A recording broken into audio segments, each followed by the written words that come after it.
Bonjour à tous, ici Frédéric de Facile PC. Je vous souhaite la bienvenue dans cette vidéo formation où je vous propose de voir comment utiliser OneDrive. Alors qu'est-ce que OneDrive? OneDrive, c'est tout simplement une solution de sauvegarde en ligne qui va vous permettre certes de sauvegarder vos fichiers, mais qui va vous permettre aussi de synchroniser vos fichiers sur tous vos ordinateurs, à condition bien sûr donc de posséder un compte Microsoft, d'utiliser ce service OneDrive. Ce service de cloud va vous rendre de bons services et vous permettra donc de partager vos fichiers entre tous vos ordinateurs. Alors il faudra bien sûr que vous soyez connecté à Internet. Il faudra aussi que vous possédiez un compte Microsoft. Si ce n'est pas le cas, il faudra en créer un. Donc nous verrons comment donc créer un compte Microsoft, mais vous verrez que ce n'est pas très compliqué à utiliser. Alors pour utiliser OneDrive, déjà il faut encore que celui-ci soit connecté. Alors pour voir si votre OneDrive est connecté, il vous suffit de vous rendre ici dans la barre des tâches et vous avez l'icône OneDrive ici qui est disponible. Vous voyez ici il est grisé barré, c'est-à-dire tout simplement qu'il n'est pas connecté. S'il était connecté, eh bien il apparaîtrait en bleu. Donc vous pourrez lancer le logiciel depuis ici, vous pourrez le lancer directement depuis votre explorateur de fichiers. Vous voyez, vous avez ici la possibilité donc de cliquer sur OneDrive. Enfin, la troisième méthode pour le lancer, ce sera de passer par le menu démarrer. Et là, donc dans le menu démarrer, vous allez rechercher le logiciel OneDrive qui est présent donc ici. Vous cliquez dessus et automatiquement, ça va vous lancer le logiciel. Alors, lorsque vous lancez le logiciel, si aucun compte n'est paramétré, eh bien vous allez avoir cette fenêtre-ci qui va apparaître. Alors, je tiens à préciser bien sûr que je suis sous Windows 10. Alors, c'est vrai que sous Windows 11, l'interface est légèrement différente, mais bon, en gros, le fonctionnement est le même. Et là, donc, comme je n'ai pas encore configuré OneDrive, lorsque j'ai installé cet ordinateur, eh bien, il va falloir que je le fasse maintenant. Donc, comme je vous disais tout à l'heure, je vais avoir besoin d'un compte Microsoft. Alors, soit j'ai déjà... Alors, un compte Microsoft, c'est tout simplement un compte qui va vous permettre d'accéder aux services en ligne de Microsoft, comme au pack Office, donc gratuit, comme au cloud. Et vous pouvez vous créer un compte Microsoft, soit avec votre adresse mail perso, ou alors, vous pouvez très bien, donc si vous cliquez ici sur créer un compte, vous voyez, vous pourrez très bien être redirigé sur le site de Microsoft. Et là, on va vous proposer, donc, pour créer un compte, de créer un compte gratuit. Alors c'est complètement gratuit, le compte gratuit vous permettra de sauvegarder 5 Go de données, donc ce qui va vous permettre de sauvegarder vos fichiers importants. Donc si vous souhaitez vous créer un compte, vous cliquez ici sur créer un compte gratuit, et là donc soit je mets donc mon adresse, par exemple si vous avez une adresse Gmail, une adresse Yahoo, vous pouvez vous créer un compte Microsoft à partir de celui-ci, ou si vous n'avez pas d'adresse mail, ou si vous n'avez pas d'idée, vous pouvez cliquer ici sur obtenir une nouvelle adresse email, et là donc vous pourrez vous créer, donc vous voyez ici une adresse donc comme bon vous semble. Alors là il vous suffira donc de mettre ici donc votre adresse mail, de choisir donc vous voyez par exemple si vous voulez une adresse Outlook, Hotmail, donc vous cliquerez sur suivant, vous n'aurez plus qu'à définir un mot de passe et votre compte sera créé. Donc c'est pas très compliqué à faire. Donc moi pour pouvoir me connecter donc à OneDrive, j'en profitais pour utiliser une adresse que j'ai déjà créée. Alors, je vais mettre cette adresse-ci.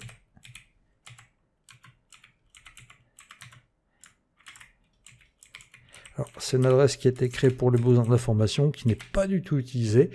Et là, ce que je vais faire, c'est que je vais cliquer tout simplement sur se connecter. Je patiente quelques instants. On me demande d'entrer le mot de passe du compte. Donc, je vais faire attention de ne pas faire de faute de frappe. Comme ceci, je clique sur se connecter. Donc là, on me demande donc si je souhaite donc sécuriser. On m'a dit qu'on doit s'assurer que je peux recevoir un code de sécurité au cas où je perdais accès à ce compte. Donc là, je vais cliquer sur ignorer pour l'instant.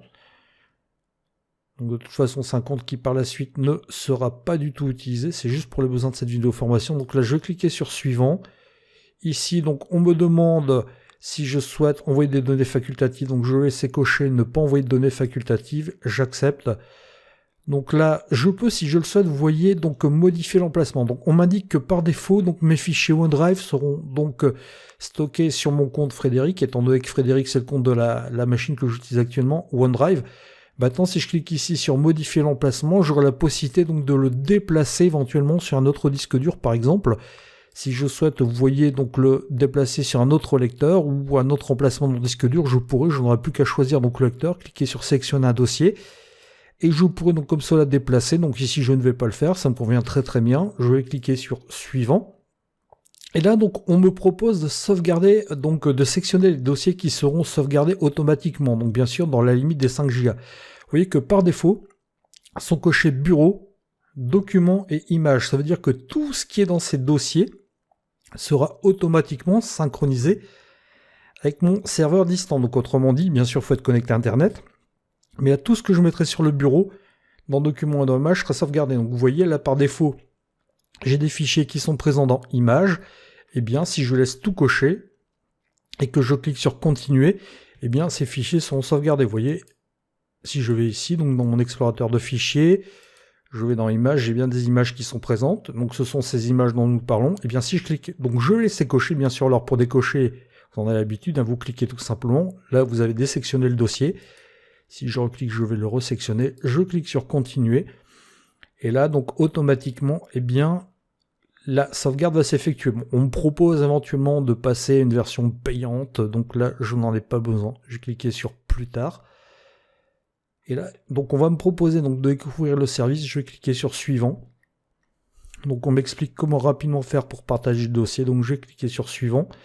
Donc là par contre, il y a quelque chose d'important à connaître. Vous voyez donc, vous allez avoir des pictogrammes dans votre explorateur de fichiers. Notamment, vous voyez, si je vais ici, donc je vais regarder si mes fichiers sont déjà synchronisés. Si je vais ici donc dans OneDrive, donc vous voyez que par défaut, eh bien vous allez avoir des petits pictogrammes.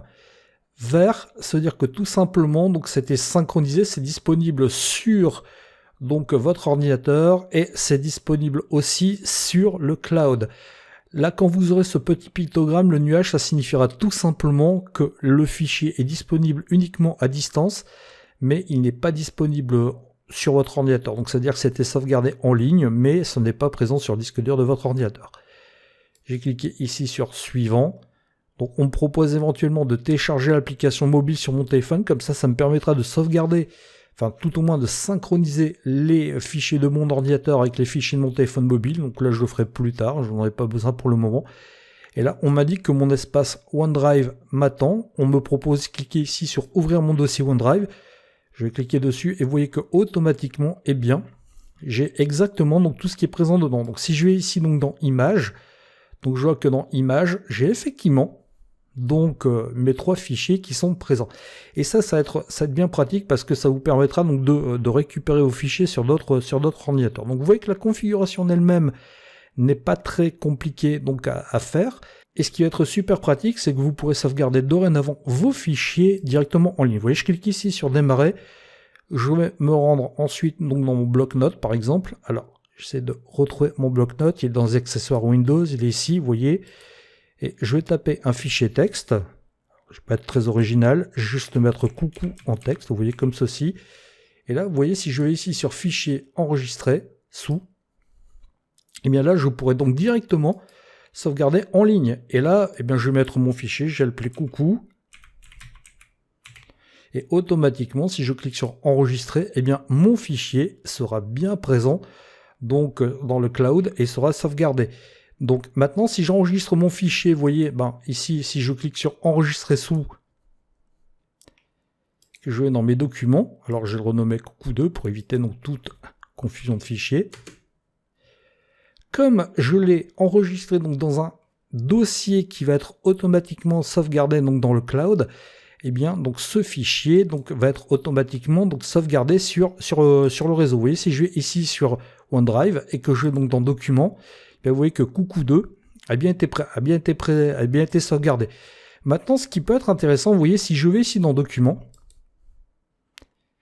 mon fichier coucou2, je vais le supprimer. Cliquez sur oui, vous voyez, si je vais sur OneDrive, si je vais dans documents, et bien là, vous voyez que le fichier est plus présent. Sauf que vous voyez ici, eh bien, j'ai une petite fenêtre qui s'est ouverte, les fichiers supprimés sont éliminés de partout. On m'a dit que les fichiers que vous supprimez de votre OneDrive ne sont plus disponibles sur vos appareils ou sur le web. Vous pouvez les restaurer à partir de votre corbeille OneDrive dans les prochains jours. Ce que je vais faire, c'est que vous voyez, je vais cliquer ici sur ouvrir la corbeille. Alors ici, je vais cliquer sur se connecter. Bon, ça peut arriver qu'il ne vous connecte pas, donc là, je vais remettre ici, donc fais mon adresse comme ceci, je clique sur suivant. Je vais mettre mon mot de passe.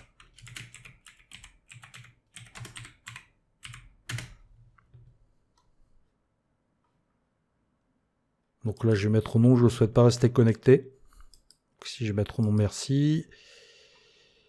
Et là, vous voyez que si je vais dans la corbeille, alors vous voyez qu'il y a quand même pas mal de publicité sur les versions gratuites, mais ça peut être donc pratique dans certains cas donc, de passer à la version payante. Moi, je vais sélectionner ici tout simplement donc, mon fichier. Alors, je vais faire attention, juste ça. Et si je clique ici sur restaurer, eh bien, le fichier, donc effectivement, va être donc ici complètement sauvegardé. Et si je retourne ici dans mon explorateur de fichiers que je vais sur OneDrive, eh bien, vous voyez qu'il est bien présent ici. Donc, vous voyez que ça va vous permettre, donc même si vous supprimez un fichier par erreur, le simple fait de l'avoir donc synchronisé, ça va vous permettre de le récupérer. Donc, par contre, il faut bien sûr ne pas vider votre corbeille. Alors, les fichiers peuvent rapidement prendre de l'espace sur votre ordinateur et il est parfois inutile de stocker en ligne et sur votre ordinateur des fichiers. Eh bien, sachez que grâce donc à OneDrive, vous pouvez très bien donc faire le ménage tout en conservant des copies de vos fichiers sur votre cloud. Vous voyez, je vais ici donc sur mon explorateur de fichiers. Je vais ici aller sur OneDrive et puis je me rends compte que finalement, vous voyez, donc j'ai ici donc dans mon dossier images, donc vous voyez, ou même le fichier coucou, eh bien je me rends compte qu'il est stocké sur mon disque dur, il est synchronisé, donc je me dis à quoi bon donc justement donc le garder. Eh bien ce que je vais faire, c'est que j'ai fait un clic droit, vous voyez, sur le fichier, ça fonctionne aussi avec un dossier, et là dans le menu contextuel qui apparaît, je vais cliquer sur libérer de l'espace, et ce qui va se passer, c'est que donc on me propose donc tout simplement de le supprimer du disque dur de mon ordinateur. Donc là, c'est ce que je vais faire. Donc vous voyez, je vais cliquer ici sur OK. Et automatiquement, donc coucou va être supprimé du disque dur de mon ordinateur, le dossier de synchronisation. Vous voyez d'ailleurs, maintenant j'ai ici donc l'icône qui est passée donc en forme de nuage, c'est-à-dire qu'il n'est plus présent sur le disque dur de mon ordinateur, mais il est toujours bien présent sur mon cloud, il est toujours bien présent en ligne. Donc si j'en ai besoin maintenant, c'est très simple, hein. Il me suffit tout simplement de double-cliquer dessus et automatiquement je pourrai l'utiliser. Il sera donc de nouveau retéléchargé. Vous voyez que ça peut vous permettre comme ça donc de gérer l'espace. Vous voyez, il a été retéléchargé parce que je ne m'en servirai. Mais ça peut vous permettre donc de gérer l'espace donc, et ça peut vraiment vous permettre donc très simplement de gérer vos fichiers. Alors ce que je vais faire maintenant, c'est que je vais vous montrer que pour accéder au cloud, je peux aussi cliquer ici sur cette icône. Vous voyez, je clique, on m'indique que le logiciel est à jour. Et là, donc, vous voyez, j'ai la liste de tous mes fichiers qui est présente et je peux aller les rechercher comme ça aussi. Je peux ici cliquer sur ouvrir le dossier. Ça va de nouveau m'ouvrir OneDrive. Vous voyez que je peux accéder donc à mes fichiers de manière donc multiple et de manière très simple. Alors maintenant, on a vu que j'ai fait un paramétrage par défaut. Sachez que donc vous pouvez paramétrer OneDrive de manière beaucoup plus fine. Si je fais un clic droit, vous voyez ici, je vais voir cette fenêtre qui va apparaître.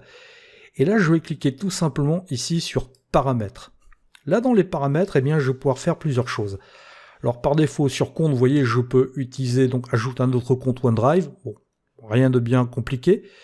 Je peux choisir les dossiers qui seront donc disponibles sur ce PC. Vous voyez, si je clique dessus, là, on a vu tout à l'heure qu'on avait documents, images, bureaux. Je peux choisir, donc, par défaut, vous voyez, tous les dossiers donc sont disponibles.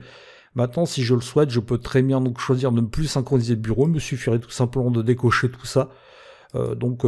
Après c'est vous qui faites comme bon vous semble. Hein. Vous voyez, vous pouvez aussi donc choisir donc ici en cliquant sur cette flèche de faire des choix plus fins.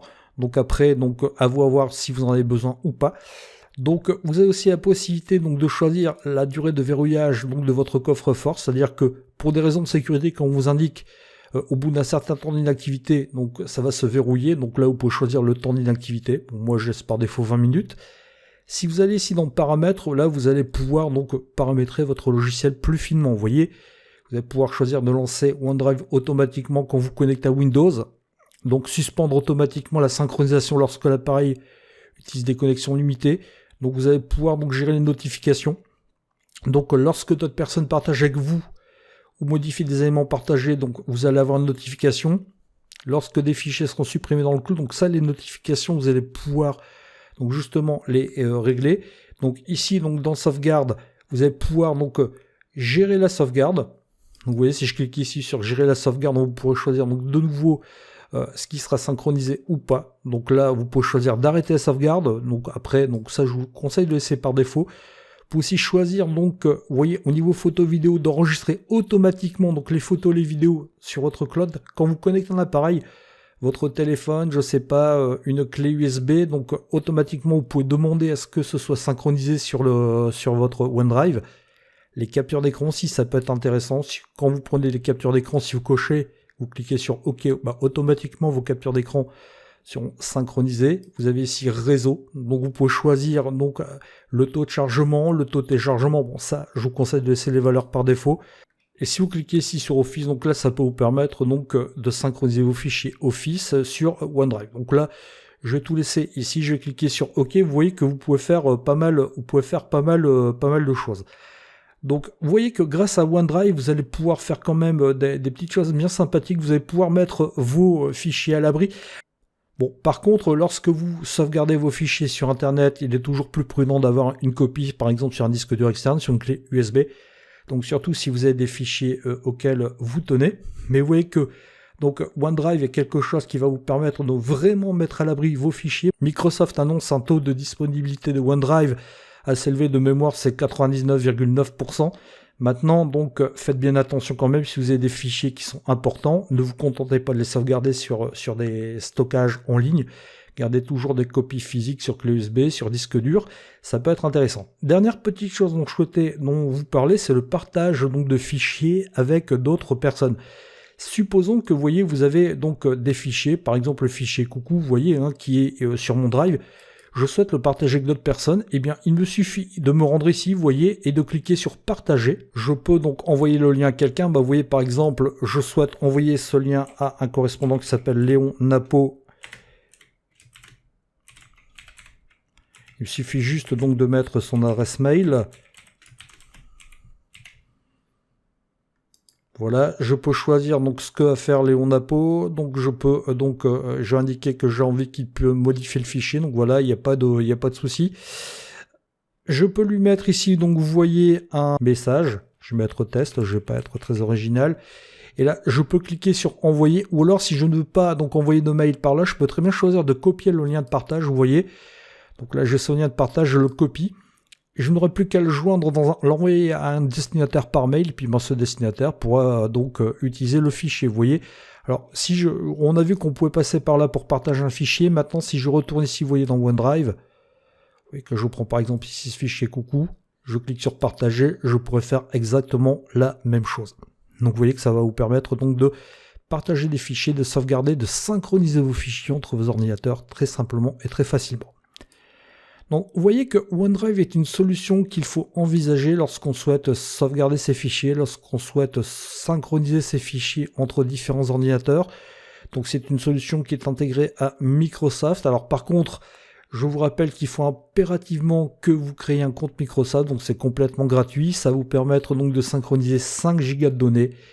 5 Go, c'est pas mal, ça vous permettra donc de mettre vos fichiers importants à l'abri pour pouvoir les retrouver en cas de souci, par exemple en cas de crash ordinateur, tout simplement. Je vous remercie de votre attention et je vous dis à bientôt dans une prochaine vidéo formation. Au revoir.